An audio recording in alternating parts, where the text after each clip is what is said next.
Dan kami ini layak di hadapan Tuhan. Berbicara bagi kami Tuhan, sampaikan isi hati-Mu bagi kami.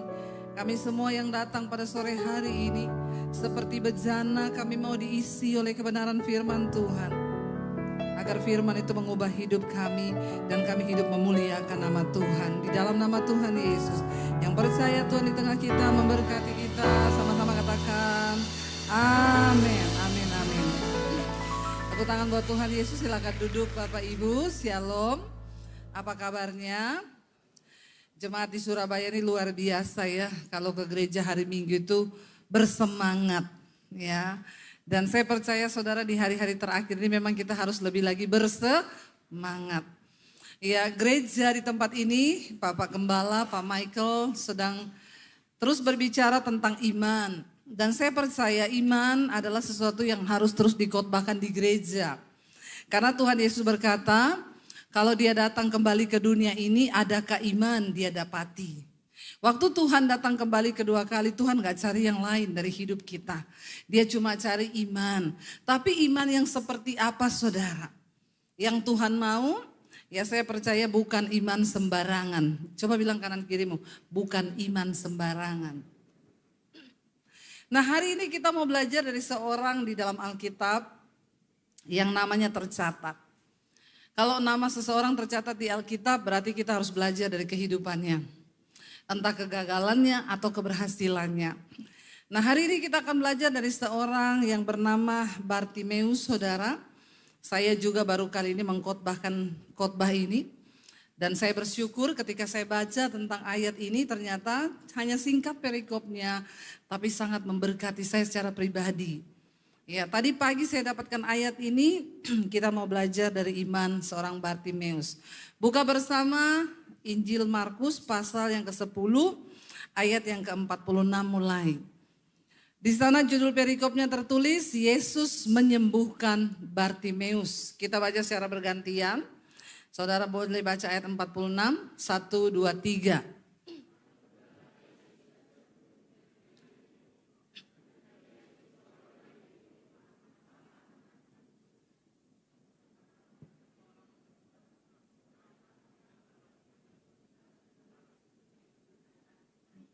Mana suaranya ya? Semakin menghilang ya. Tolong kalau baca Alkitab itu perhatikan tanda baca dan suaranya jelas gitu loh. Nih, lalu tibalah Yesus maka murid wong Surabaya. Ya, ayat yang ke-47 ketika didengarnya bahwa ia adalah Yesus orang Nazaret, mulailah ia berseru, Yesus anak Daud, kasihanilah aku. Ayo baca dengan perhatikan tanda baca. Ayat 48.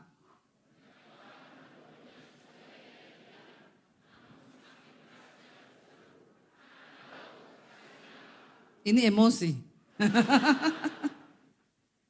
Ya, bagus, luar biasa ya.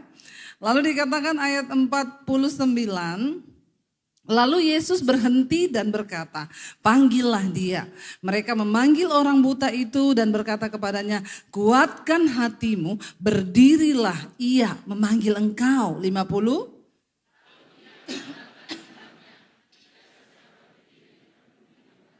Sama-sama 51.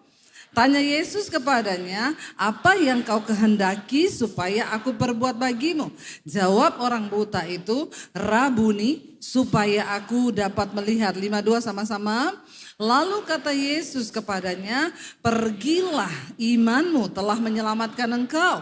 Pada saat itu juga melihatlah ia, lalu ia mengikuti Yesus dalam perjalanannya.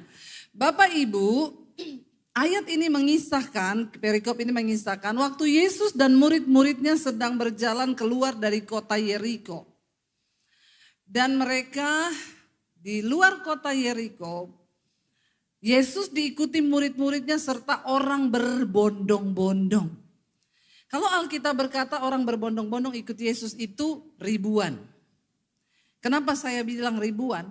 Waktu Yesus diikuti orang berbondong-bondong dan orang kelaparan, Yesus suruh murid-muridnya kasih makan berapa ribu orang? Belum termasuk anak-anak dan perempuan.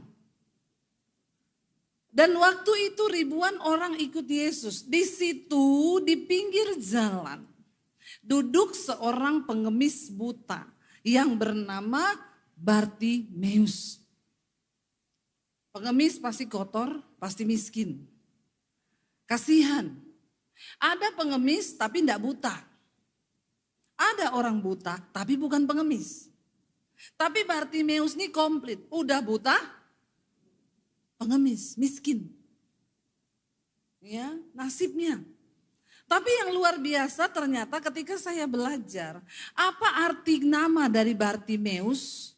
Nama Bartimeus diambil dari dua bahasa, Aram dan Yunani. Bar artinya putra dari bahasa Aram, dan Timeus dari bahasa Yunani yang berarti terhormat.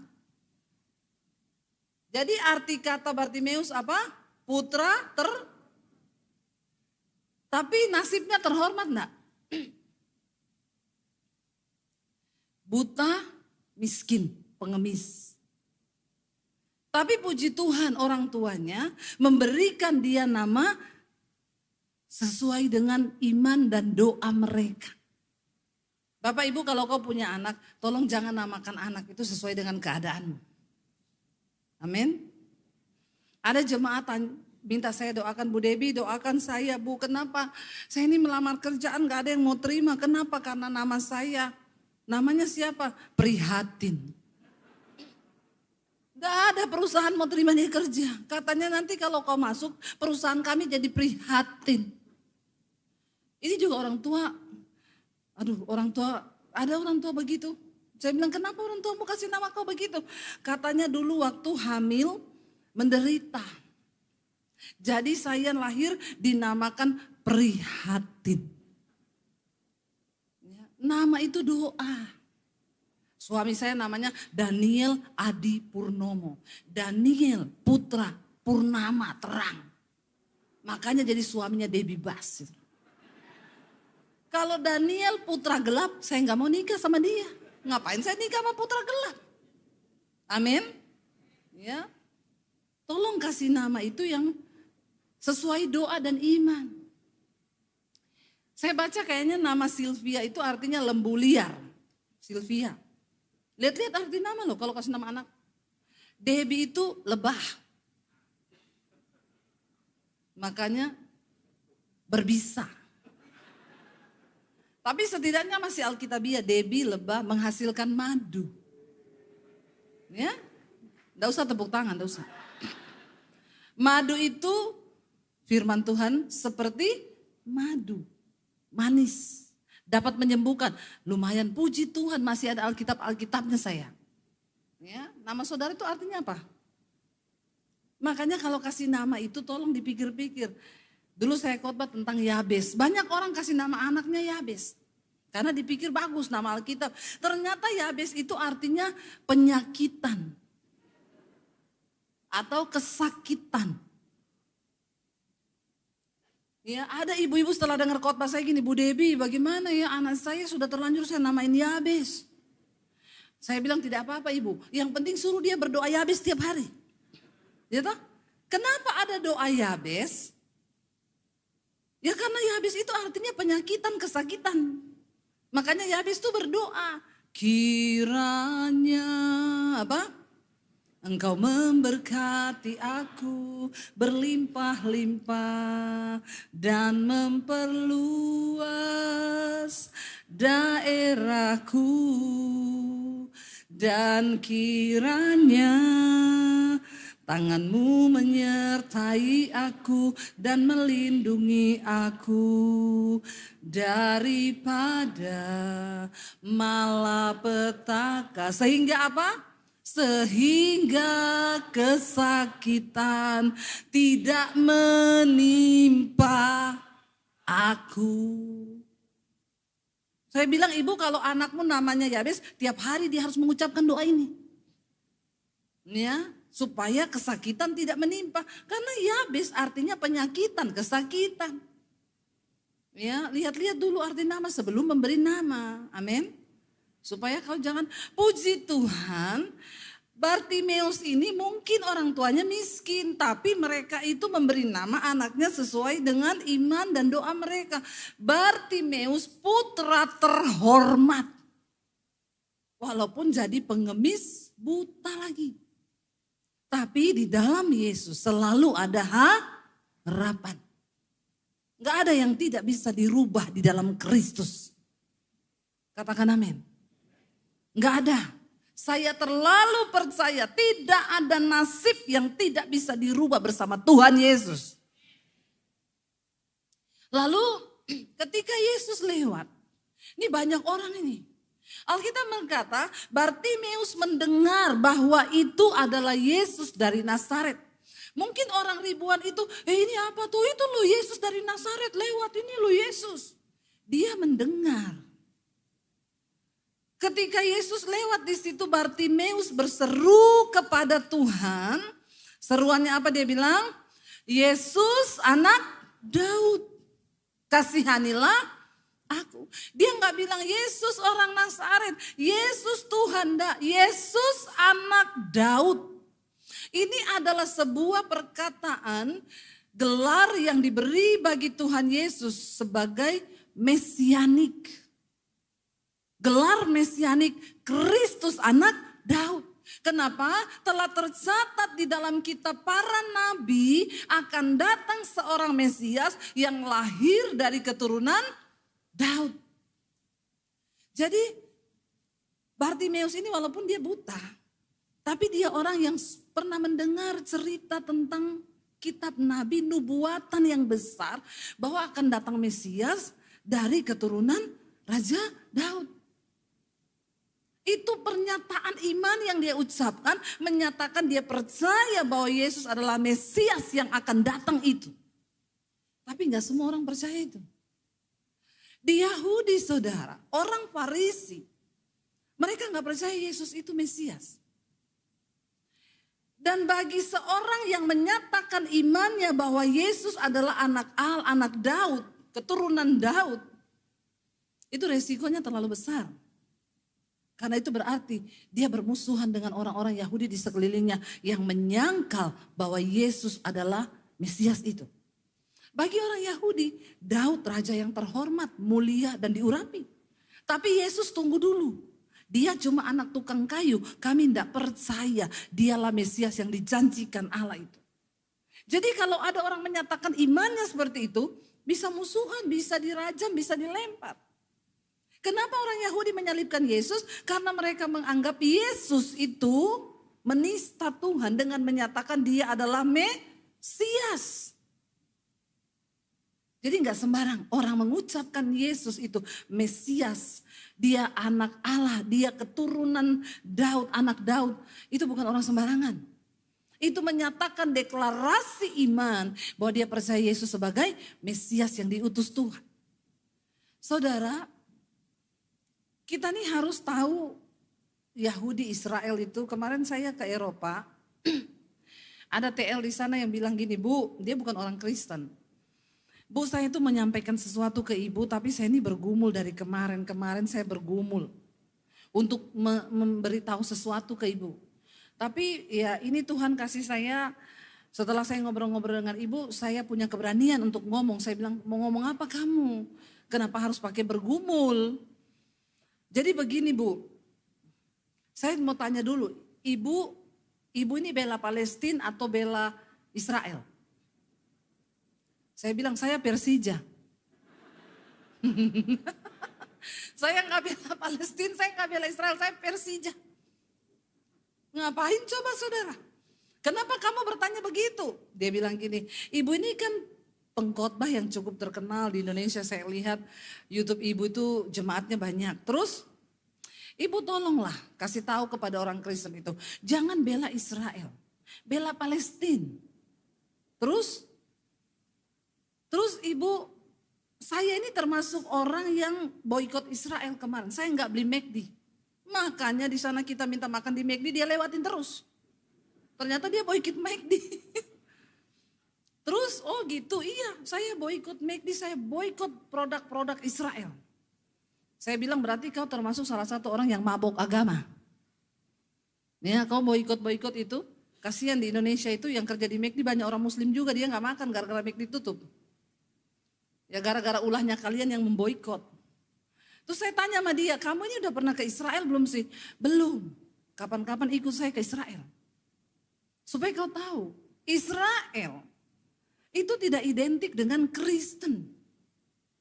Kristen di Israel cuma sedikit 3-5% saja. Selanjutnya Yahudi Muslim yang banyak malah. Jangan kamu identikan Israel dengan Kristen. Di sana orang Kristen malah dibenci. Kita kalau di sana pakai kalung salib harus masukin. Tour guide-nya bilang masukin salib. Karena orang Israel gak suka lihat kamu tuh pakai salib. Jadi kamu jangan bilang Israel tuh Kristen. Loh kamu tahu gak kenapa Yesus disalibkan? Karena mereka gak percaya Yesus itu Mesias. Sampai hari ini orang Israel nangis di tembok ratapan. Mereka berdoa supaya Mesias dikirim. Karena mereka merasa belum datang itu nubuatan nabi-nabi. Jadi kamu sekali-sekali ikut saya ke Israel. Terus ibu bela siapa? Saya mengasihi Israel. Saya mengasihi Palestina karena Tuhan mengasihi semua bangsa di dunia. Amin. Kalau untuk bela Persija. Tetap saudara. Ya. Jadi kadang-kadang bingung ya, kenapa? Kita bela ini bela itu, Tuhan itu nggak usah ikut-ikutan urusan perang itu urusan politik. Saya menerangkan ini supaya saudara mengerti ya bagaimana tantangan seorang Bartimeus untuk menyatakan Yesus anak Daud. Bahaya. Saudara kalau ada di daerah musuh, saudara berani teriak begitu? Ya, saudara di sini apa? Bonek. Haleluya. Bonek ya? Saya bela bonek. Saudara ada di kandangnya bonek, terus saudara teriak Persija atau saudara itu kan cilaka kan. Ya sama saudara, Bartimeus tuh begitu. Dia ada di antara lingkungan orang yang menolak Yesus disebut Mesias anak Daud, tapi dia teriak. Makanya ayat berikutnya dikata orang banyak yang mendengar itu memarahi dia dan menyuruh dia diam. Mereka ngomong, weh diam weh. Lu gak usah ngomong-ngomong gitu ya, lu tahu apa? Dia itu bukan Mesias, mungkin gak dicatat sih. Tapi ini menurut versi saya. Orang yang suruh dia diam, orang yang gak percaya dong bahwa Yesus Mesias. Tapi Alkitab berkata ketika mereka menyuruh dia diam saudara. Namun apa? Semakin keras ia berseru, anak Daud apa? Kasihanilah aku. Iman yang seperti apa yang Tuhan cari hari-hari ini? Iman yang tidak malu, iman yang tidak takut menyatakan bahwa Yesus adalah Mesias dan juru selamat satu-satunya bagi hidup saya dan saudara. Katakan. Tapi ada orang Kristen yang malu. Malu kalau ketahuan dia Kristen. Di kantor itu cuma saya sendiri yang Kristen. Makanya kayaknya saya mau keluar. Saya tuh gak berani ngomong saya Kristen. Kalau kau tahu cuma kau sendiri Kristen, maka kau harus tampil menjadi teladan supaya orang tahu engkau anak Allah, engkau suratan Kristus yang terbuka, supaya orang tahu bahwa Yesus yang luar biasa ada dalam hidupmu, amin. Supaya dunia tahu bahwa kita ini milik Kristus, tapi banyak orang gak berani. Firman Tuhan berkata, dengan hati engkau percaya, dengan mulut engkau mengaku bahwa Yesus adalah Tuhan, engkau akan dibenarkan dan diselamatkan. Saya waktu terima Yesus 1 tahun, saya sembunyi 1 tahun. Saya gak berani kasih tahu siapa-siapa, saya terima Yesus. Ketakutan. Saya takut kalau orang tua saya tahu, papi saya bunuh saya sudah diancam dari kecil, jangan murtad. 1 tahun. Tersiksa, keringat dingin, baca Alkitab di kamar mandi. Ketakutan. Sampai saya temukan ayat itu yang berkata, dengan hati orang percaya, dengan mulut dia mengaku, maka dia akan dibenarkan dan diselamatkan. Saya bilang, Tuhan, berarti saya ini diam-diam begini, cuma hati percaya tapi mulut tidak mengaku. Lalu saya mulai berdoa. Dalam nama Yesus, beri aku keberanian untuk ngomong kepada keluargaku Tuhan bahwa aku sudah menerima Yesus sebagai Tuhan dan Juru Selamat. 1 hari? No, 3 bulan saya doa puasa. Karena ketakutan saudara. Iblis gak mau kita mendeklar nama Yesus. Saya ketakutan 3 bulan doa puasa. Saya tangking dalam nama Yesus, dalam nama Yesus. Roh ketakutan dalam nama Yesus. Saya puasa. Akhirnya saya dapat keberanian. Saya menghadap sama papi saya di kamar. Saya bilang, papi saya mau mengaku. Mengaku apa? Saya sudah terima Yesus sebagai Tuhan dan Juru Selamat. Saya bukan Debbie yang dulu, Pak. Debbie yang baru. Dan benar reaksinya, apa gila kamu, saya bunuh kamu. Woy. Tapi saya udah Tuhan mati, wes masuk surga. Kalau saudara tertawa mendengar itu tertawa, hari itu saya takut. Ya, takut saya tidak seperti saudara yang gampang aja, bebas aja. Tapi tidak buat saya. Saya mengerti posisinya Bartimeus. Kenapa imannya Bartimeus diperhitungkan Tuhan? Karena dia punya iman yang bukan iman rata-rata seperti orang Kristen sekarang pada umumnya. Saya dengar artis Kristen di TV saudara. Dengan lantangnya ngomong ke artis yang cewek. Kalau gua pindah agama, gua tinggalin agama gua pindah agama lu. Lu mau gak nikah sama gua? Yang komen ribuan, saya masuk salah satu komen. Jangan mau nikah sama dia, Tuhan aja ditinggal, apalagi elu nanti. Bener gak? Ya, laki-laki kayak gitu, bagus juga kalau dia log out aja, jangan login di sini. Ya, gak satu frekuensi kita. Tuhan gak butuh orang-orang yang kayak begini. Enak aja mengucapkan, meninggalkan Tuhan Yesus cuma gara-gara perempuan. Emang dia bisa kasih apa kau? Dengar nih yang muda-muda. Ya, jangan cuma karena jodoh kau tinggalkan Tuhan Yesus. Ya, dengar baik-baik ya. Enggak ada orang lain bisa kasih kau keselamatan selain Tuhan Yesus. Amin. Ya, pegang itu baik-baik. Bartimeus dengan penuh perjuangan, dia tahu resikonya apa untuk ngomong Yesus. Lalu dia berseru, anak Daud kasihanilah aku. Dan ayat ini berkata, waktu orang suruh dia diam, dia berseru, ayat 49 baca bersama. Lalu Yesus berhenti dan berkata, panggil dia. Di antara ribuan orang yang berdesakan pengen lihat Yesus, ada satu ucapan iman dari mulut seorang pengemis yang berhasil menghentikan langkahnya Tuhan Yesus. Itu kalau bukan iman yang agak lain tidak mungkin. Ini iman agak lain, Tuhan bilang. Bayangkan langkah Yesus terhenti dan Yesus berkata, panggil dia. Wow, Bartimeus mendapat kesempatan untuk berjumpa secara pribadi dengan Tuhan di antara ribuan orang. Kenapa bisa seperti itu saudara? Apa yang membuat Yesus berhenti untuk memperhatikan hidupmu hari ini? Adakah alasan yang bisa membuat Yesus berhenti dan berkata, mari sini anakku. Karena banyak orang Kristen berdoa, tapi cuma sedikit yang berhasil menyita perhatian Tuhan. Karena dia berdoa dengan iman yang berbeda. Ketika perempuan yang pendarahan 12 tahun, dia dengar Yesus mau lewat di kotanya. Dan ada iman yang berkata dalam hatinya, asal ku jamah jubahnya, aku sembuh. Di antara ribuan orang dia berjalan dengan tertatih-tatih. Di tengah penderitaan dia pendarahan 12 tahun. Pusing, vertigo, mual. Pendarahan 12 tahun.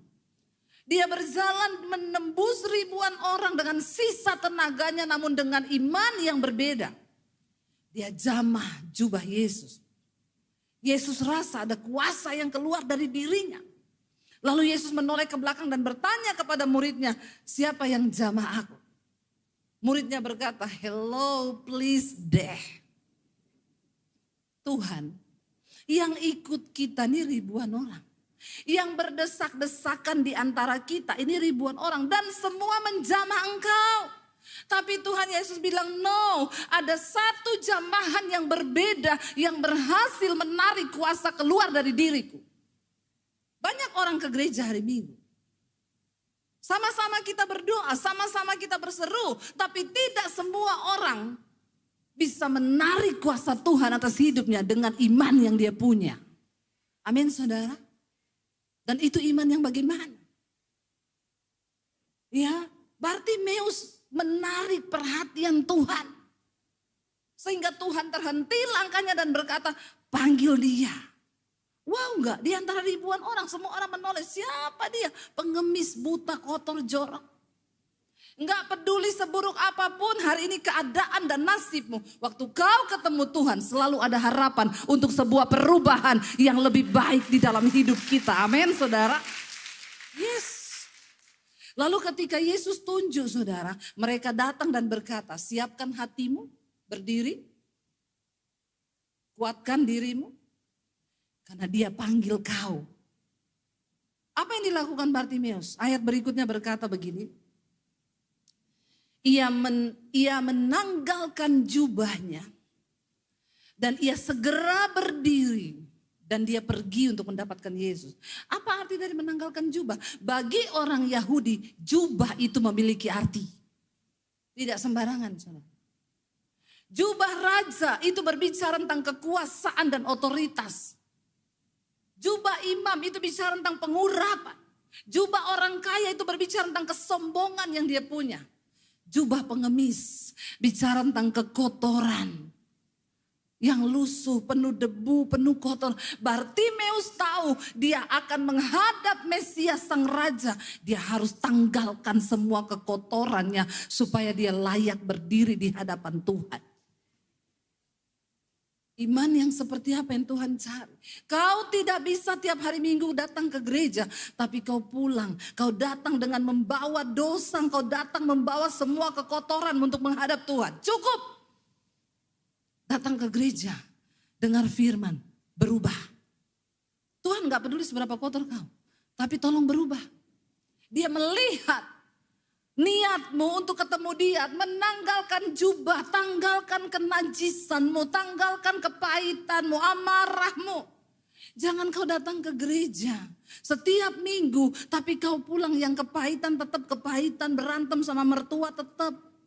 Gak ada perubahan hidup, kau tidak menanggalkan kekotoranmu. Yang bersinah tetap bersinah, yang ani-ani tetap ani-ani. Yang homo tetap boti. Jangan angkat tangan. Bertobat saudara. Tuhan gak mau. Yang merokok tetap merokok, yang mabok tetap mabok, yang dugem tetap dugem. Dan kau tiap minggu datang untuk setar muka. Iman yang seperti apa yang kau persembahkan sama Tuhan? Orang-orang yang seperti ini engkau tidak mungkin bisa menarik perhatian Tuhan untuk melakukan sesuatu di hidupmu. Yang Tuhan lihat niat pertobatanmu waktu kau datang untuk menghadap dia. Amin.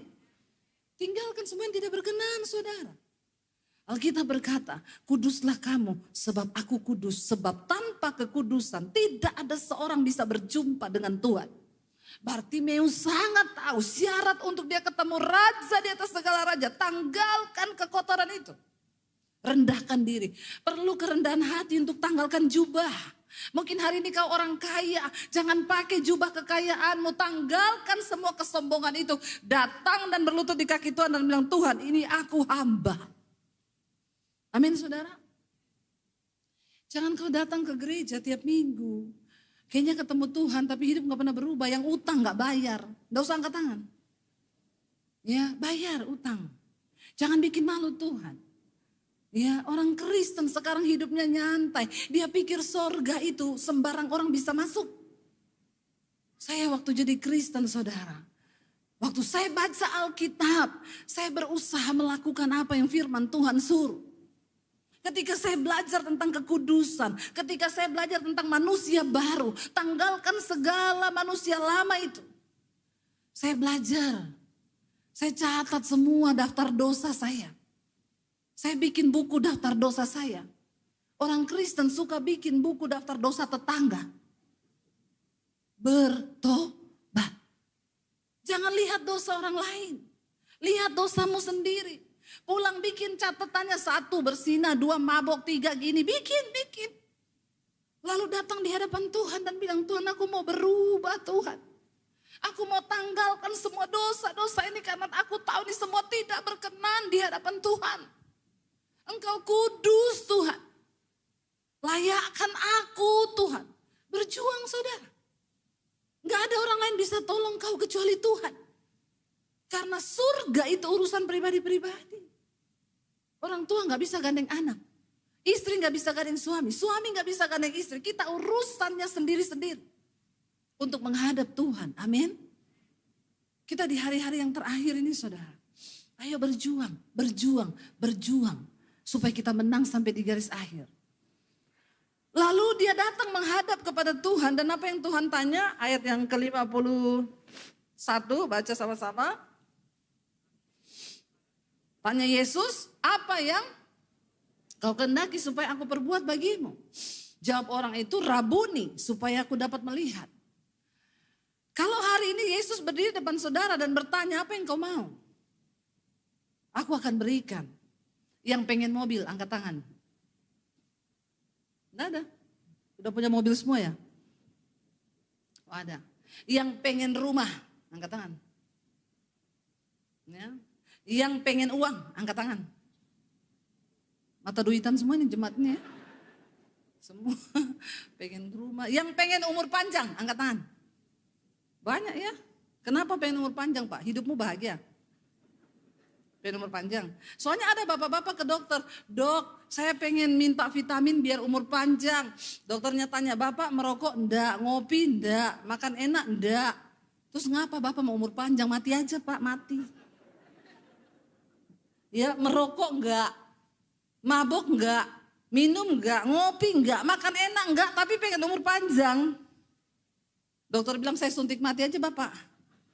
Ngapain mau hidup kalau kayak gitu Pak? Ya, buat apa kau minta umur panjang? Untuk bisa melayani Tuhan. Insya Allah.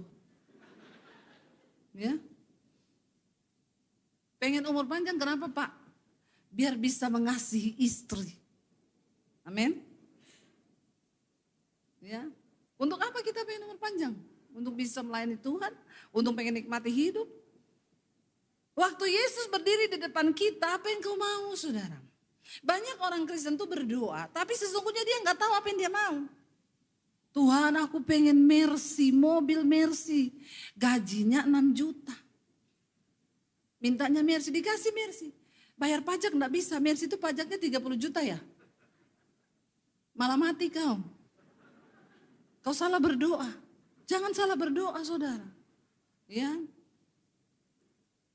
Tuhan minta jodoh kayak Luna Maya. Kau bukan Maxim, kau Grab. Kalau kau Maxim gak apa-apa. Tapi kau Gojek bukan Maxim. Ya, jangan kebangetan. Minta yang kayak artis. Ya.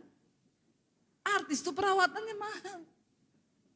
Apalagi minta Tuhan, saya pengen dapat istri yang natural aja, nggak make up tapi cantik. Itu justru paling mahal perawatannya. Dia nggak make up tapi cantik. Kenapa bisa begitu? Dokternya mahal sayang. Mending kau minta yang jelek aja di make up cantik. Itu murah malah. Beli yang murah-murah di pasar Atom bisa itu bikin cantik. Jadi jangan aneh-aneh permintaanmu itu. Kuasai diri menurut ukuran iman. Kau harus tahu apa yang sesungguhnya benar-benar kau butuhkan. Amin. Yesus tanya, kalau pengemis itu kira-kira yang dia paling mau dari seorang pengemis tiap ketemu orang apa yang dia minta? Apa? Doa. Oh, uang. Iya uang. Pengemis itu enggak butuh perhatian toh. Ada pengemis, Mas minta perhatian dong. Alay lebay lu. Pengemis so minta perhatian. Ya nggak usah mengemis-ngemis perhatian. Cewek-cewek nggak usah mengemis perhatian dari cowok, amin. Nggak usah, istri-istri nggak usah ngemis perhatian. Karena tidak semua manusia butuh perhatian. Nyi Roro Kidul butuh tumbal. Yang butuh tumbal itu syaiton. Mengorbankan istri, mengorbankan suami, mengorbankan anak, semua dijadikan tumbal. Yang paling dia butuhkan tuh duit. Tapi ketika dia ketemu Yesus, dia nggak ngomong minta duit. Dia panggil Yesus gini, Rabuni. Saudara tahu arti kata Rabuni? Rabuni itu sebutan untuk guru, mentor, atau pembimbing. Itu tidak akan diucapkan oleh orang yang tidak mengenal dekat atau nggak punya hubungan khusus. Saya kasih contoh, tiba-tiba saudara ketemu orang di lift, saudara nggak kenal terus dia bilang gini, mentorku. Lari enggak saudara?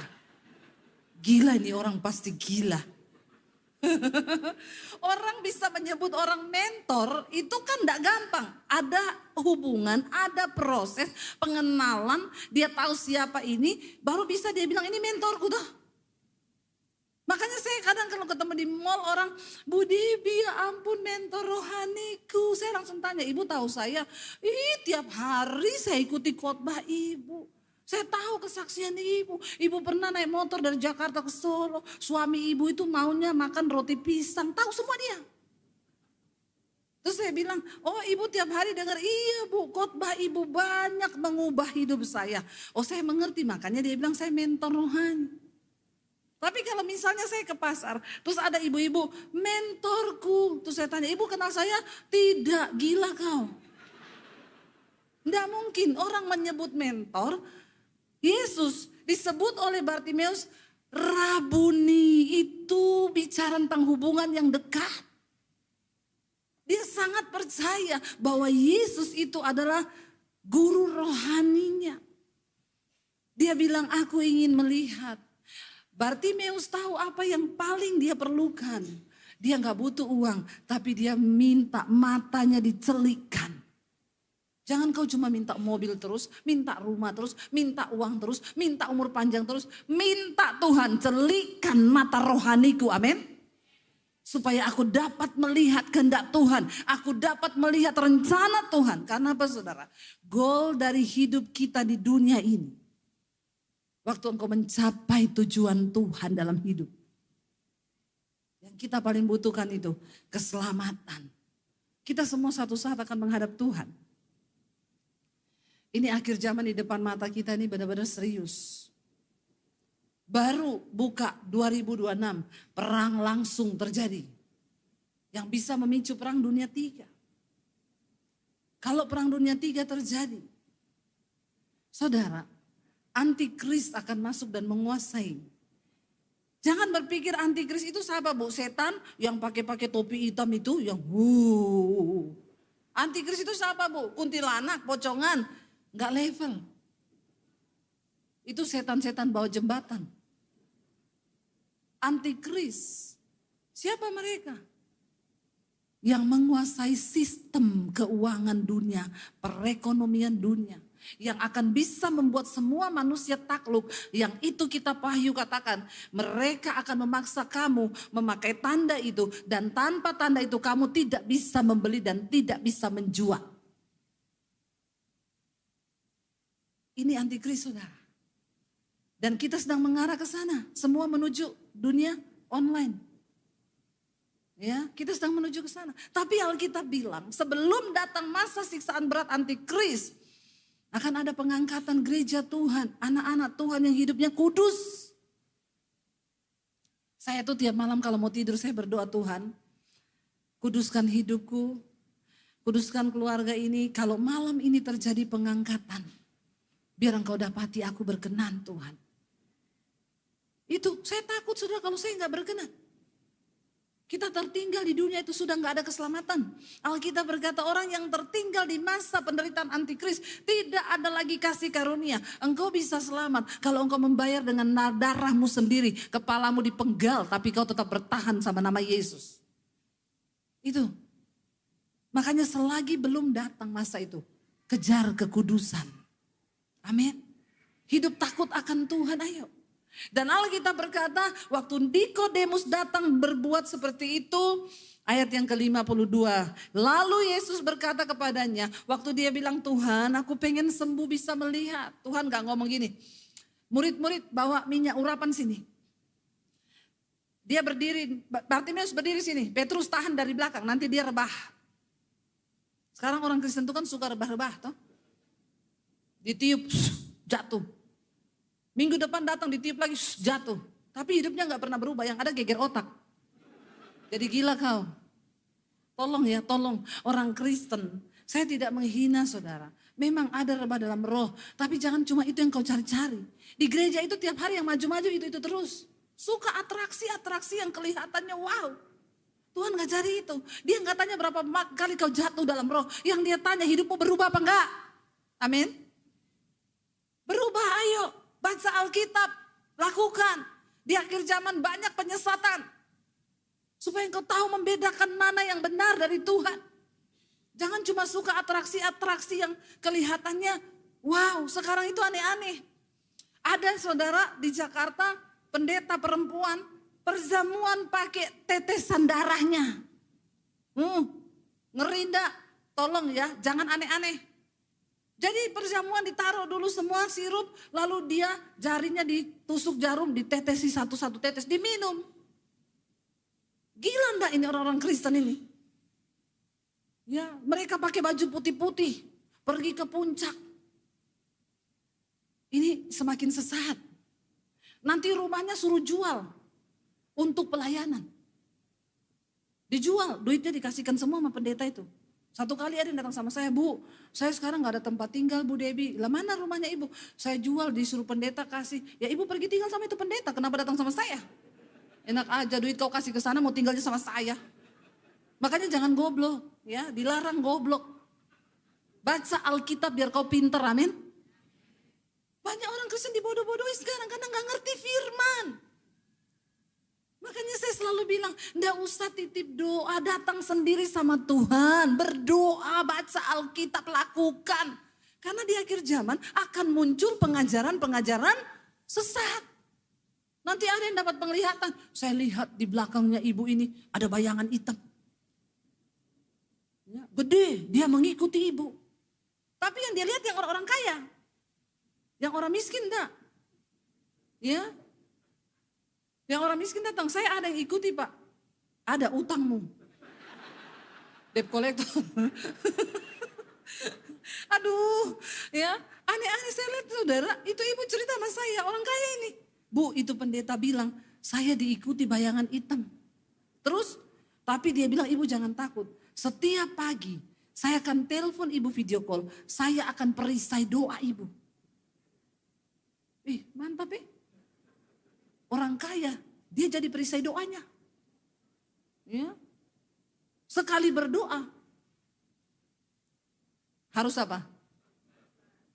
Transfer lancar. Ya, enggak ada iman yang bisa diwakili. Setan gak takut dengan uang, setan gak takut dengan doa pendeta. Setan takut ketika imanmu bangkit dan engkau berdiri di atas dasar kebenaran firman Tuhan. Itu yang membuat setan gemetar. Karena engkau punya iman yang benar kepada Tuhan. Amin. Jangan ada lagi saya bikinin minyak.